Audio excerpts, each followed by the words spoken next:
June 1 മുതൽ cinema സമരം പ്രഖ്യാപിച്ചുകൊണ്ട് producers association vice president Suresh Kumar നടത്തിയ വാർത്താ സമ്മേളനം വലിയ ചർച്ചകൾക്കാണ് തുടക്കമിട്ടത്.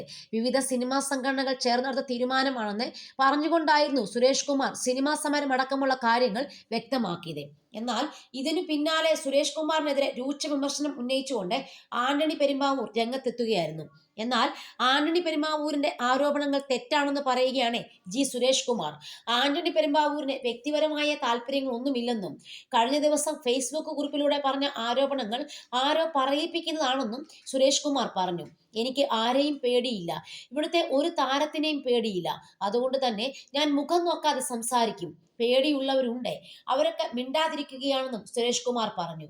മോഹൻലാൽ തന്നെ വിളിച്ചിരുന്നെന്നും എന്നാൽ ഫോൺ എടുത്തില്ലെന്നും ഇപ്പോൾ സംസാരിച്ചാൽ ശരിയാകില്ലെന്നും സുരേഷ് കുമാർ പറയുന്നു. ഞാൻ കുളിച്ചുകൊണ്ടിരുന്നപ്പോഴാണ് മോഹൻലാൽ വിളിച്ചത്, ഞാൻ എടുത്തില്ല. ഇപ്പോൾ ഞാൻ സംസാരിച്ചാൽ അവനുമായി മോശമായ സംസാരമാകും. എനിക്ക് അവനുമായി പ്രശ്നമില്ല, സഹൃദ കുറവില്ല.